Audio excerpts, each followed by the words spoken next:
Today I'll be talking about the greatest obstacle to doing the will of God. And we'll be considering the text from Matthew chapter 26, from verse 50 to 55. In that passage of the scripture, it's the story of how Jesus Christ was arrested. And out of Peter's love for Jesus, he was trying to prevent the arrest. He drew his sword and cut off the ear of somebody.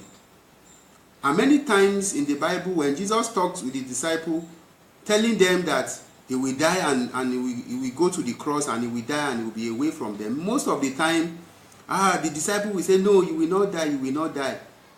They were saying this out of true love and out of genuine love for Jesus. And no wonder also in the scripture, one of the conditions for following Jesus in the Bible is that the person be separated from his legitimate relationship. If anyone loves father, mother more than me, that person is not worthy of me. If anyone loves father more than me, that person is not worthy to be my disciples. And many of such things that Jesus Christ spoke about in the Bible. But here we are confronting the fact that out of the love of the disciples for Jesus Christ, they wanted to prevent his arrest. They didn't know that Jesus Christ was actually meant to go to the cross. He was actually meant to die, even though he said it repeatedly many times to the disciples, but they didn't understand. So one of the factors we will be talking about is the fact that the people who love you, the people who care for you, they can be the very person who may prevent you from doing the will of God. So they did all these things out of their love for Jesus. They meant well for Jesus. But even though they were doing that, Jesus Christ had to let Peter know and had to let them know that no, these things have to be like this.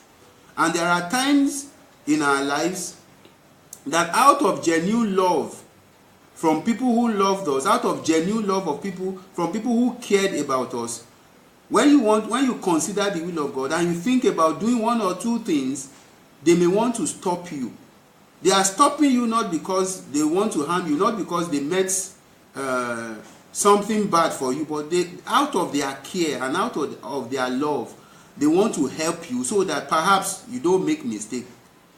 And then if we think about the story of what happened between Abraham and Sarah, when God told Abraham to go sacrifice Isaac, I knew that if Abraham had raised the issue with Sarah, Sarah would have rejected and she would have kicked against that kind of information coming from the husband.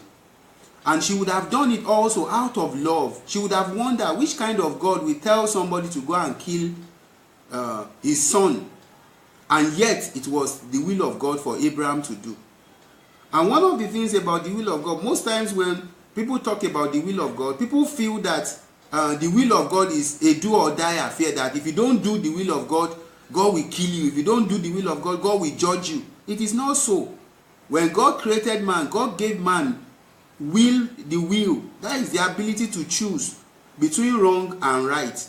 And for any one of us who is confronted with the will of God, we also have the right to decide whether we want to do the will of God, whether we want to continue to do the will of God, and whether we want to finish what God has told us to do. So God will not force anything on anybody that anybody doesn't want to do. So God is concerned when God has made his will known to man. Man must receive the will of God. Man must love the will of God.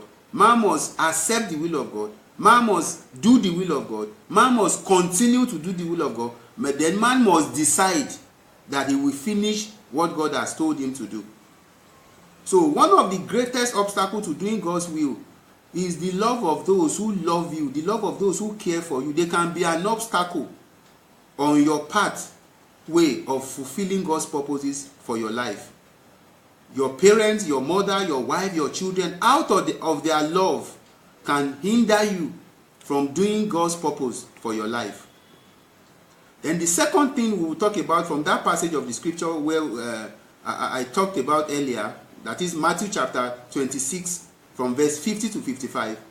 The second thing there also was that Jesus told the disciples that, do they think that he could not call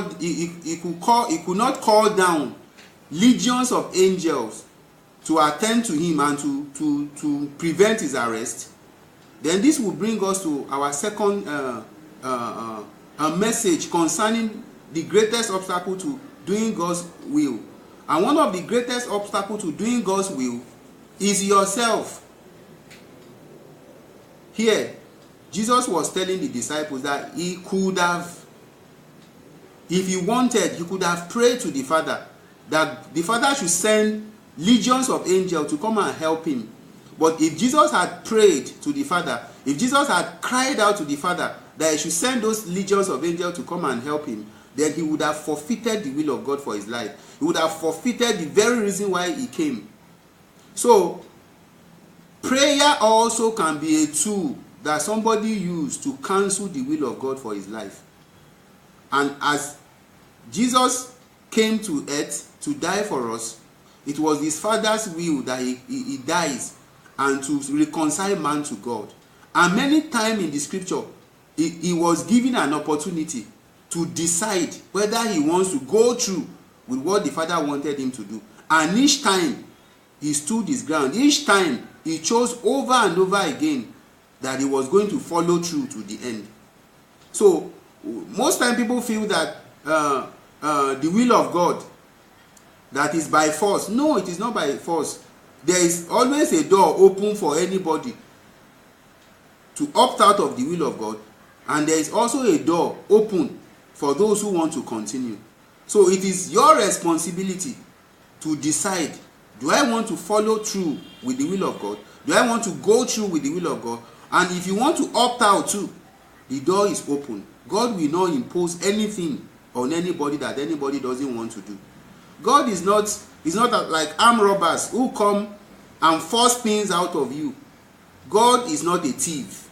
God takes what is given to him, and God will not take anything from anybody that anybody is not willing to give.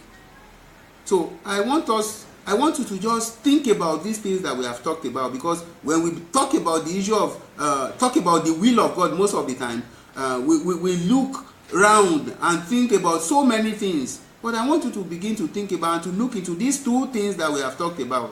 There are many people in the Bible who use prayer to change the will of God for their lives. Ezekiel was one of such people in the Bible. God wanted him to prepare his household because God wanted him to die. But he prayed.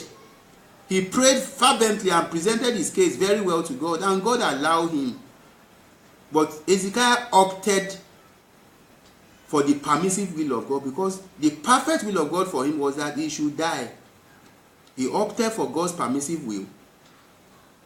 God heard his prayer. God heard his cry. And God gave him 15 more years. And within that 15 years, he gave birth to Manasseh, that committed all sorts of abominations. I'm praying that God will open your eyes and grant you insight into that which has been said. And God will help you to choose his will at all times, and to choose his will in all circumstances. God bless you.